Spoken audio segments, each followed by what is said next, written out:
ہارون صاحب، چائنا اور تائیوان جنگی طیارے ان کے فضائی حصے میں بھیجے گئے، فضائی زون میں بھیجے گئے۔ کل ان کی آزادی کا دن منایا جائے گا تائیوان کا۔ اصل میں مسئلہ تھا کیا؟ کشیدگی کی وجہ کیا ہے؟ شروع کہاں سے؟ جنگی طیارے ان کی فضائی حدود میں نہیں گئے، جنگی طیارے بین الاقوامی حدود میں رہے مگر تائیوان کے قریب۔ ٹھیک ہے۔ کیوں چین مسلسل دباؤ بڑھاتا رہا، اور اب ان کے وزیر دفاع نے کہا کہ 40 برس میں کبھی اتنا دباؤ نہیں تھا جتنا اب۔ 150 طیارے، اواکس طیارے بھی جاسوسی کے لیے جو استعمال ہوتے ہیں اور نگرانی کے لیے وہ بھی، اور وہ طیارے بھی جو آبدوز شکن جن کو کہنا چاہیے سادہ الفاظ میں، تو وہ طیارے بھی بھیجے گئے۔ اس میں وال اسٹریٹ جرنل میں ایک سٹوری چھپی جو ظاہر امریکی اسٹیبلشمنٹ نے لیک کی تھی کہ 2 درجن وہ اسپیشل فورسز کے، یعنی جیسے یہ ہمارے ہیں نا اسپیشل فورسز پاکستان میں بھی ہے نا، کہ 2 درجن جو ایڈوائزر ہیں وہ تائیوان میں موجود ہیں۔ ٹھیک ہے۔ اب بات یہ ہے، پہلے دیکھ لیں تائیوان کا وجود کیسے آیا اور اس کی حیثیت کیا ہے۔ 49 میں جب کمیونسٹ پارٹی غالب آ گئی، آج بائی دی وے اس کی 110ویں سالگرہ ہے، تائیوان کی بھی ہے تو ادھر ان کی بھی 110ویں سالگرہ۔ اچھا، وہ اپنا جب وہ کمیونسٹ پارٹی غالب آ گئی تو لمبی ایک سٹرگل تھی نا، یعنی بیچ میں ڈاکٹر سن یات سن آئے جب اقبال نے کہا ہمالہ کے چشمے ابلنے لگے گراں خواب چینی سنبھلے۔ 1 صدی تو ان کی افیون میں ضائع کر دی نا، فرانس اور امریکہ، فرانس اور برطانیہ وغیرہ نے مل کر، تو جاپان نے بھی مطلب اس میں اپنا حصہ ڈالا۔ ٹھیک ہے، مطلب افیون کھلانی شروع کر دی جبرن ان کو۔ مطلب یہ ہے کہ جب ملک کو ہوتے ہیں، جیسے ہمارے ہاں یہ این جی اوز بھی تو افیون ہے نا جو ہمارے اوپر مسلط کی گئی ہیں، پیسہ ان کو مغرب سے ملتا ہے۔ کل سے اپنا پرسوں سے ایسا شور مچا رہے ہیں، ٹھن گئی ہے، مطلب یہ بڑے خوش ہیں کہ ملک کا نقصان ہو، یہ خوش ہے۔ ایک ان میں سے آدمی نے کہا تھا، ڈاکٹر شاہد مسعود کہتے ہیں کہ مجھ سے کہا، ایک تو کہ جی فوج کی حمایت نہ کرنا، ایک اسلام کا نام نہ لینا، ایک تو کہتا ہے قائد اعظم کا نام نہ لینا۔ اس طرح کو 3 باتیں کہی تھی۔ یہ ہے ان کے اپروچ، یہ انٹرنیشنل اسٹیبلشمنٹ کے کارندے ہیں۔ خیر، وہ جو جتنے باغی تھے وہ پسپا ہو کر پھر اس جزیرے میں چلے گئے، اور مغرب نے اسے تسلیم کر لیا اور چین کو تسلیم ہی نہیں کیا۔ یعنی 1 ارب 40 کروڑ کا جو ملک ہے، جو اس وقت 70 کروڑ کا ہوگا یا 50، اسے تو مانا ہی نہیں گیا۔ ایسے چین نام کا کوئی ملک بھی ہے دنیا میں، تائیوان کو ہی چین تسلیم کر لیا اور اقوام متحدہ کی سلامتی کونسل کا مستقل ممبر بھی بنا دیا۔ 1970 میں ہنری کسنجر پاکستان آئے خاموشی سے، ایک دن انہوں نے کہا وہ آرام کرنے کے لیے مری جا رہے ہیں، مری کی بجائے وہ بیجنگ جا پہنچے تھے، کیونکہ وہ اس وقت چین اور روس کو الگ کرنا چاہتے تھے۔ یہ فیصلہ تھا صدر نکسن کا، جس نے یہ کہا تھا کہ اگر واٹر گیٹ سکنڈل کو نکال دیا جائے تو تاریخ میں میرا نام بہت بلند ہوگا۔ یہ بات صحیح ہے۔ اچھا، وہ اپنا تعلقات میں جو ڈاکومنٹ لکھا گیا وہ موجود ہے، ریکارڈ پہ آپ گوگل کر کے دیکھ سکتے ہیں کہ وہ تائیوان کو ایک ملک کی حیثیت نہیں دی جائے گی۔ وہ اقوام متحدہ کا ممبر بھی نہیں ہے، یہ دنیا کا واحد ملک ہے جو اقوام متحدہ کا ممبر نہیں ہے۔ یعنی افغانستان تو بن سکتا ہے، وہ نہیں، مین لینڈ چائنا کو تسلیم کیا۔ اس کے بعد آپ کو اس کو اسلحہ بھی دیتے رہتے ہیں، یہ امریکہ ظاہر ہے، اور اب وہاں امریکی بحری جہاز مسلسل موجود رہتے ہیں اور گشت بھی کرتے رہتے ہیں آبنائے تائیوان میں۔ ٹھیک ہے نا۔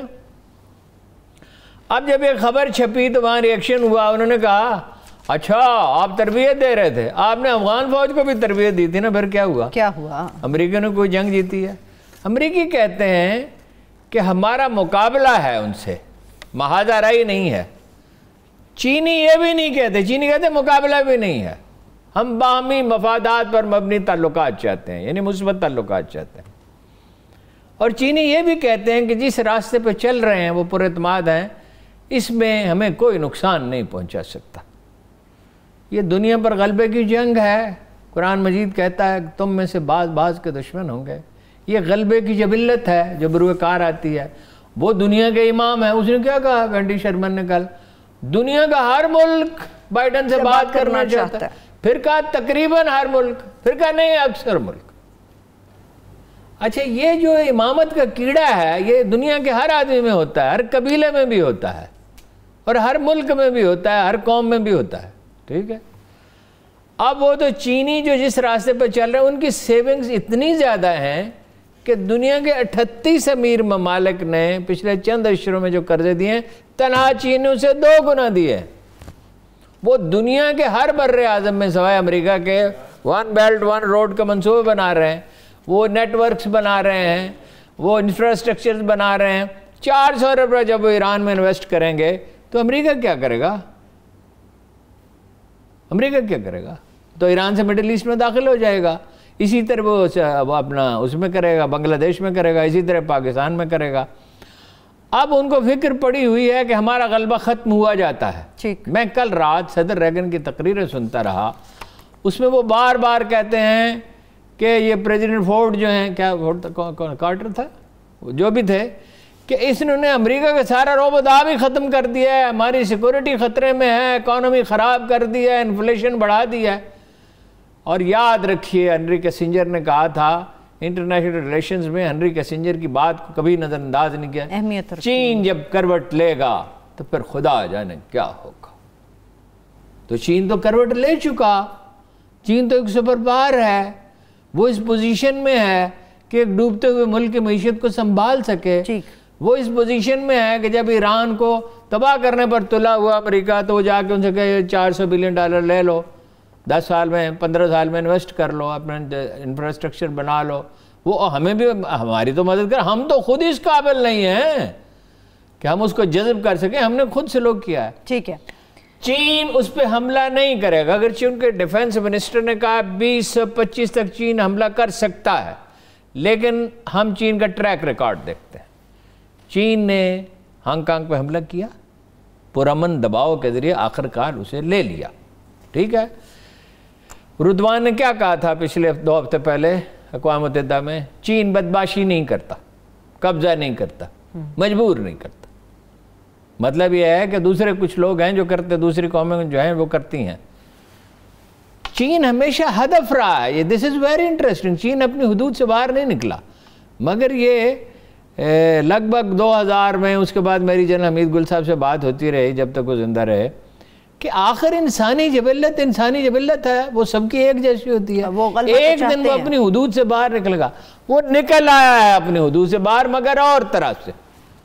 اس نے قبضہ نہیں کیا، اس نے کہیں قتل عام نہیں کیا. شکایات چینیوں سے بھی ہیں. مثلا سری لنکا میں انہوں نے کہا ہمارا قرض نہیں دے سکتے تو ایئرپورٹ ہمارے حوالے کر دو، اپنا بندرگاہ ہمارے حوالے کر دو. لیکن اس میں چین آگے بڑھ رہا ہے. ٹھیک ہے. امریکہ پیچھے ہٹ رہا ہے. حملہ وہ نہیں کرے گا، وہ نفسیاتی دباؤ بڑھاتا جائے گا. ایک وقت آئے گا، میرا اندازہ ہے وہ ہانگ کانگ کی طرح تائیوان سے کہے گا.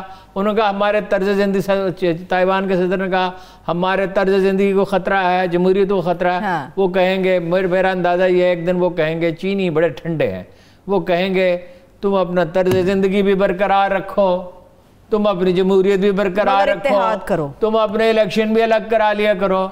تم مین لینڈ چائنا کی سپرمیسی تسلیم کر لو. چین کا مین لینڈ، اس کو وہ مین لینڈ کہتے ہیں، اس کا حصہ بن جاؤ. اس سے زیادہ کچھ نہیں. لیکن ہارون صاحب چائنا کی جو ان کا انداز فکر ہے اس کی روشنی میں یہ میرا اندازہ ہے.